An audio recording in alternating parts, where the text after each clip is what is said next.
ઘટના જમાં seventh day school હત્યાને લઈ અને હવે વાલીઓમાં ભારે રોષ જોવા મળી રહ્યો છે। સ્કૂલ નજીક મૃતક વિદ્યાર્થીને શ્રદ્ધાંજલિ આપવામાં આવી હતી।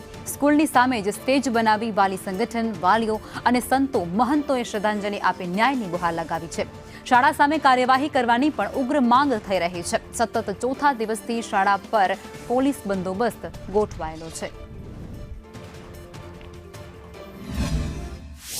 मानवता रखो 15 लाख देखाय छे पेली मानो छोकरो ना देखायो અને કાયદો તમે લોકોએ બગાડ્યો છે। કાયદાને ડિસ્ટર્બ તમે લોકોએ કર્યો છે। આ તો બિચારા ન્યાય માંગવા આવ્યા છે। ન્યાય મળશે। કોઈ બી પોલીસ લાઠી મારો તમે સામે તમે મારજો। આખી આ ઘટનામાં સ્કૂલની જે બેદરકારી સામે આવી છે શું કે મેન્ટલ એવી છે કે આ સ્કૂલ સ્વતંત્ર બંધ જ થવી જોઈએ। અહીંયા બહુ ગોરખ ધંધા થાય છે અને એક નિર્દોષ બાળકનું મૃત્યુ થયું છે અને સ્કૂલ એમાં 100% બે જવાબદાર છે। મારા પણ છોકરાઓ 7 ડે સ્કૂલમાં જ ભણ્યા છે। એમની સાથે પણ આવા બધા બનાવ બન્યા છે। મેં એક્શન લીધું। હું એમની પાસે ગઈ, ટીચરો પાસે ગઈ,